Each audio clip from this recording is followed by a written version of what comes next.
భారత అంతరిక్ష పరిశోధన సంస్థ ఇస్రో మరో ప్రతిష్టాత్మక ఉపగ్రహ ప్రయోగానికి సిద్ధమైంది. రేపు సాయంత్రం కమ్యూనికేషన్ ఉపగ్రహం ఇన్సాట్ 3DS ను శ్రీహరికోటలోని సతీష్ ధావన్ అంతరిక్ష ప్రయోగ కేంద్రం నుంచి ప్రయోగించనున్నారు. Indian national satellite system INSAT సిరీస్లో ఇది ఎంతో శక్తివంతమైనదిగా ఇస్రో చెబుతోంది. భారత్ ఇప్పటిదాకా 23 ఉపగ్రహాలను అంతరిక్ష కక్షలోకి ప్రవేశపెట్టింది. అందులో కొన్ని కాలం తీరాయి, మరికొన్ని పనిచేస్తున్నాయి.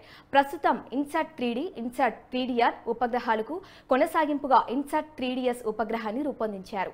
ఈ రోజు మధ్యాహ్నం 2:05 GSLV F-14 ఉపగ్రహ వాహిక నౌకకు కౌంట్ డౌన్ ప్రక్రియ మొదలవుతుంది. ఈ కౌంట్ డౌన్ 27:30 పాటు నిరంతరాయంగా కొనసాగుతుంది.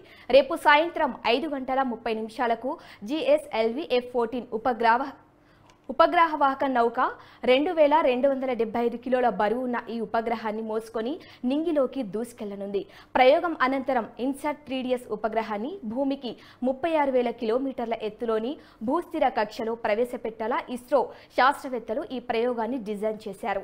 ఇది శ్రీహరికోట నుంచి 92వ ప్రయోగం కాగా GSLV సిరీస్లో 16వ ప్రయోగం పూర్తి స్వదేశీ సాంకేతిక పరిజ్ఞానంతో క్రయోజెనిక్ ఇంజన్లు తయారు చేసుకుని చేస్తున్న 10వ ప్రయోగం కావటం విశేషం.